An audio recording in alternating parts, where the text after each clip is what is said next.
विष्णुपुर नाम का एक गांव पहाड़ियों के बीच में बसा हुआ एक छोटा सा गांव रहता है।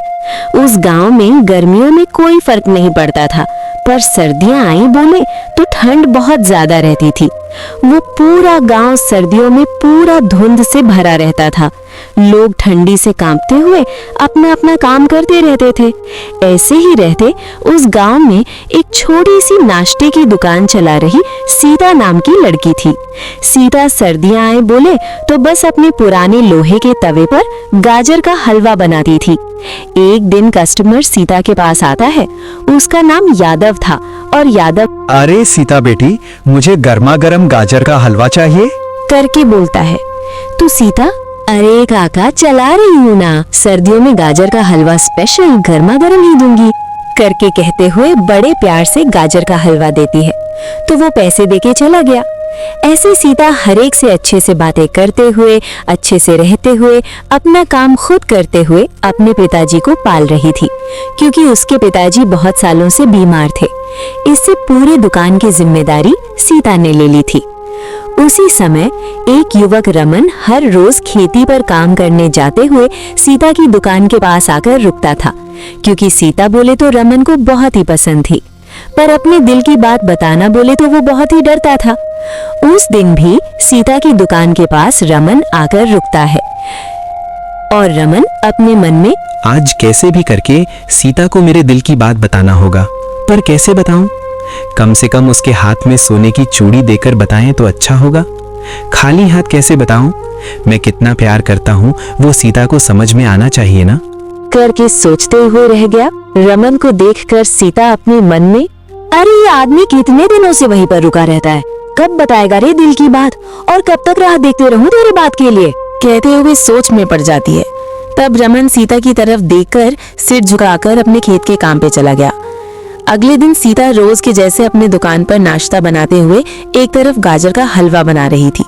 इस बार रमन सीता की दुकान के बहुत नजदीक आकर रुकता है। इससे सीता, अरे वाह, ये आदमी आज बोलेगा शायद, जल्दी से बोल रही, मेरे पिताजी से बात करके शादी कर लेनी चाहिए करके सोचती है और सीता रमन की तरफ देखती है। रमन भी सीता की तरफ देखता है और रमन अपने मन में, सीता, आज पक्का मेरे दिल की बात बता दूंगा। मुझे बहुत हिम्मत आ गई है। और सोने की कंगन की बात कहती हो क्या? इस साल फसल हर्ची हाथ में आते ही तुम्हारे लिए पक्का सोने की कंगन बना कर दूंगा करके मन में सोचता है। सीता थोड़ा आगे कदम बढ़ाती है।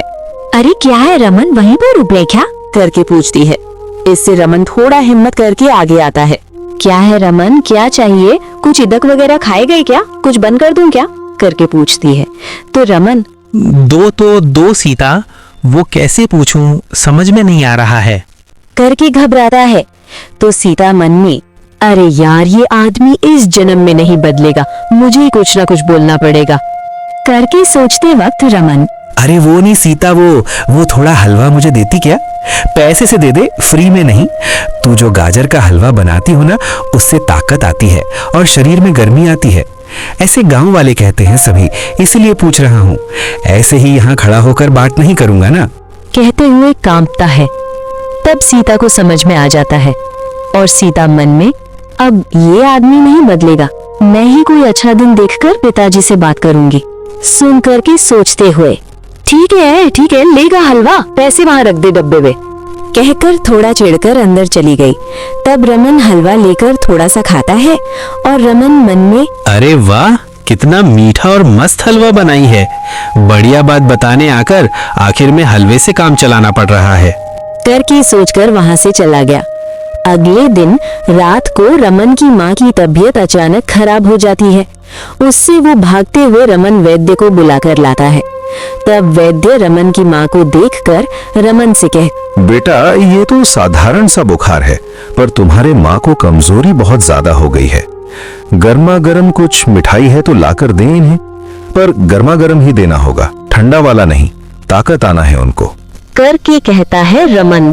अरे वैद्य जी, मुझे तो कुछ भी पकाना नहीं आता, मेरी माँ पकाती है, पर मेरी माँ ऐसे बेड पर है तो क्या करूं करके कहता है वैद्य जी। अरे रमन, कैसे आप क्या करेंगे? हाँ, तुम्हारे पहचान का कोई है तो उससे गर्मा गर्म मिठाई बनवाकर जल्दी से आ, तभी ही दवाई देता हूँ, तभी वो काम करेगी करके कहता है रमन अपने मन में। और कौन है मेरे पहचान का अपना? सीता के अलावा। ठीक है, सीता से ही पूछता हूँ। करके वहां से भागता है। सीता के घर के बाहर खड़ा होकर रमन सीता सीता करके बुलाता है। सीता बाहर आती है। सीता रमन को देखकर सीता मन में, अरे वाह, इतने सालों बाद दिन में बताने की हिम्मत नहीं होगी, रात में बताने की आया है। मतलब ठीक है, सुनती हूँ क्या बोलता है करके बड़े आशों से जाकर, क्या हुआ रमन, इस समय तैयार है करके पूछती है। तो रमन दुखी होते हुए, अरे वो नहीं सीता, मेरी माँ को अचानक बुखार आ गया है। इसे वैद्य जी ने गर्मा गर्म कुछ मीठाई पदार्थ बना कर दो। बोली मुझे पकाना नहीं आता, वो देने के बाद ही दवाई देते बोल रहे हैं। करके कहता है, अरे माँ की तबीयत ठीक नहीं है क्या? एक मिनट रुक जा, मैं गाजर का हलवा बनाकर देती हूँ, वो खाए तो गर्मी होगी और ताकत भी आएगी। एक मिनट यहाँ पर बैठ अंदर आकर, कहकर फटाफट दवा रखकर गाजर का हलवा बनाती है। सीता के पिताजी अंदर खटिया पर सो रहे थे और रमन सीता को देख रहा था। रमन को देखकर सीता मन में अरे कितनी बड़ी तकलीफ हो गई रे रमन को, जल्दी से शादी की है तो मैं ही बनाकर देती हूँ ना घर में सासू माँ को करके सोचते हुए जल्दी से गाजर का हलवा बनाकर देती है सीता रमन को। तब रमन सीता का हाथ पकड़कर धन्यवाद सीता कहकर भाग जाता है और घर जाकर बोले वैसे ही माँ को गाजर का हलवा खिलाता है। उसके बाद वैद्य जी उसके माँ को दवाई देकर चला गया। अगले दिन सुबह ही रमन की माँ ठीक हो जाती है। तब रमन की माँ रमन से, बेटा रमन, मुझे तेरे दिल की बात सब पता है। तू जाकर बात करता है क्या सीता के पिताजी से, या मैं जाऊं?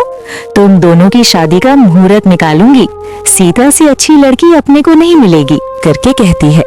ये बात सुनते ही रमन खुशी से उछलता है। बाद में रमन और सीता शादी करके खुशी से जीने लगते हैं।